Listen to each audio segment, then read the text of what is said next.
Right, well here we are for the weekly update with manager Mark White in the trendy prime time 6:30 on a Thursday night. We've been moved forward a day. Been shifted forward a day, that's it. Mark, good to see you. How's it going? All good? Yeah, all good, mate.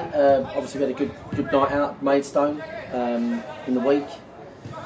Enjoyed ourselves up at Oldham despite the result, and yeah, mate. So been a good week really. To be fair, brand new league, and lots to look forward to. Yeah, absolutely. And 2 games in quick succession. We'll flip it back to last Saturday, up to Boundary Park. It's always going to be a historic and momentous day, but it really was something else in there, wasn't it? With the atmosphere and obviously Frank Rothwell's first game of his era. But talk us through your looking back on that day now. Well, thoughts and recollections on that. We had like 64% possession or something silly as the away team first half, and made a silly. Moro made a really rare mistake for the first goal. Then went on to run sort of like 12.5k at 35-year-old, the game got away from us, but we played really well. I think there'll be a bit of an adjustment, for the players to sort of like remember that the stadiums and the crowds are not representative of the 11 they're playing. That's something they'll get used to that. They'll get used to that. Anyone walking into that place, best of 9,000 people, would have thought, blimey, we're underdogs here, or etc. So I thought, I thought it was points dropped really, because we gave away 2 soft goals out of 3, and a big deflection as well. Oldham keeper kept him in it really first half and made a really strong spell. So I thought we wanted to go there, give a good account. It was the first, on that particular day in Oldham, it was our first National League away game. The biggest crowd we've ever played in front of by some margin. There were so many firsts on the day. First game on TV, and the boys, a lot of them that have been here 5-6 years, just brilliant. They just got on with it and just done what they do. So I thought we looked great. We really enjoyed it, the result aside. But the best thing about the week really was that kind of 1 o'clock getting in from Oldham and then going to Maidstone, which arguably are rivals of ours from last year, off their back of their fresh sort of victory against York. And they've had 2 home games, as we've been on our travels, and we went there and I thought we played really well. Second half in particular, we just ran all over them, and as the saying goes, and got our first 3 points. So really pleased with that. Yeah, it was, because you just mentioned a very quick turnaround to Maidstone Tuesday night. It was getting that first one on the board, absolutely fantastic, and we were backed brilliantly, weren't we? In both games we were backed brilliantly by the away support, the Wanderers fans. But Tuesday particularly, the noise and it's fantastic. Yeah. Like literally, that's how it's supposed to be. Yeah. So many of them went to Oldham, and that was a real hike, and that was great. And then down at Maidstone, we're now starting to see a really big away following, and that's fantastic. And we're going something to go home and cheer about. It's like a real sort of football game in terms of like the crowds, the supporters next to each other, and the singing and all the rest of it. And the players, it has a big impact on the players, that type of stuff. It has a massive impact when they see, when they hear the singing and they see what it means to the fans. So we're really lucky and fortunate. And now what I'm hoping is, Gateshead are obviously going to travel down here with very few supporters, I'd imagine. The same as no doubt as we will travel to Gateshead. And I'm really hoping that we can use that to our advantage and try and pack out this ground. Ticket sales at the moment, there's loads of space for more, and we want to make sure that we're going to have behind both goals. That the segregation will only be a very small section, and obviously the people that are coming down from Gateshead, massive fair play to them. We're going to be behind both goals, plenty of space, and we want to sell as many tickets as we can to get a home advantage, to really take advantage of the home advantage.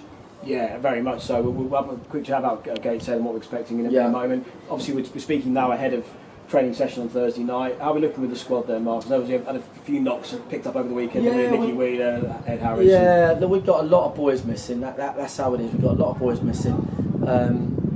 Like I said on Tuesday before the game, really, probably 7 or 8 out of our best, or our first 14 last year are either not here, in the case of 1 or 2 of them, or injured. So we know there's, but we've gone to the season in the knowledge of that. You know, it would be really clueless to start trying to, you know, mix and match the team with new players, bringing people in. We don't need to. The boys we've got are really competent. They showed that Tuesday.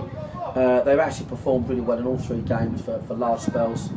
And so we're just going with what we've got, and as every football manager will tell you, when you do that, quite ordinarily, you come out on top. So, yeah, there's not really any improvement on the injury front. Jimmy Newitt won't make Saturday. Obviously, Briggsy we know is the big one. I'm so excited for Briggsy to play in this division. You know, people are saying we're entertaining without Briggs. I want to wait until he turns up. So, you know, Barry Fuller obviously is a gigantic player for us, and you know, he was our real sort of hope in terms of captaincy to replace that sort of leadership that Jason Going gave us. So that was a big loss. But Isaac's come in, done brilliantly, you know, which is fantastic. So yeah, we got, you know, Nicky, Ed, they're both out still. We don't expect them to feature. So it'll be very, you know, pretty much similar to what was involved Tuesday, and you know, we'll be, you know, expecting a tough game. One more on the injuries, just to touch on briefly. Obviously, Slav picked up a knock, I understand, but we have got Dan Lincoln back in the fold from Saturday as well. Dan's back now. Dan Lincoln's back now. Yeah, we'll have to see how Slav is tonight. Dead leg, actually.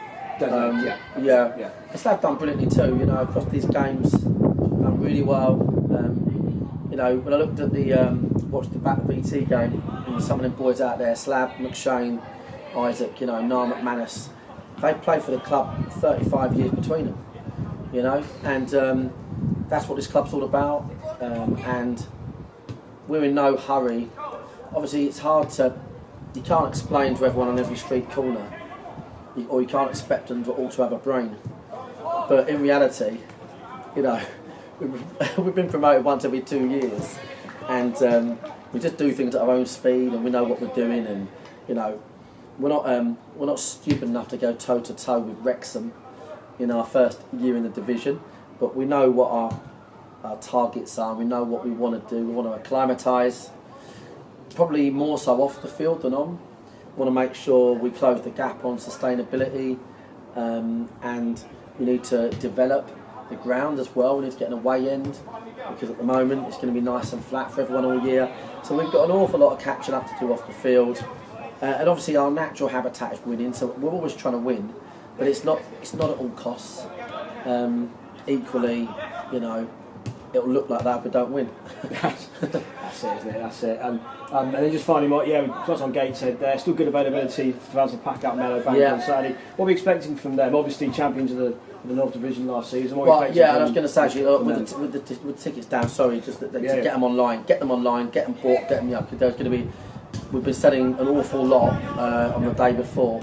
And it does mean sometimes you can miss out. We always say, don't we, get them online, get you through the turnstiles faster, mate. Yeah, crack on, get in the ground. Exactly that, mate. You get a lot quicker, get in early. Do you know what? I'm going to call this, right? It's no gamesmanship, I just say what I see. If I thought Gateshead was shit, I'd say so. But I genuinely think, from what I've seen of them and what I hear of them, I think this is at least a top half team. This team, I know all the clubs in this area, Bromley, Woking, Aldershot and Eastleigh, and the list goes on. This Gateshead team is one hell of a good side. Look tremendously coached, look extremely strong. Not sure what the strength and depth will be like across the season, like most teams, but right now they look fantastic. And 3 draws in this division as a new team. Away at the likes of Notts County and these things. They know what they're doing, and I think this game will be, our toughest game so far, and I include Chesterfield in that. I really think this will be our toughest game so far, and I think the fans will see that. But as always, mate, we're in it to win it, and we'll be doing, like they will be, our homework. I think there might have to be a few adjustments to how we play, looking at how they play. Not sure we want to get sucked into a high press game, but so we might have to have a look at what's what there. Small pitch, easy to stop us playing.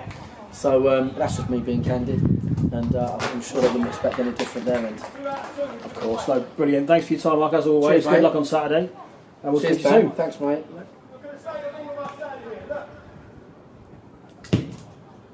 Cool. That's me throwing a curveball. I just heard his interview. Yeah, I just saw he did. I just listened to his thing. Saw he did at half 5.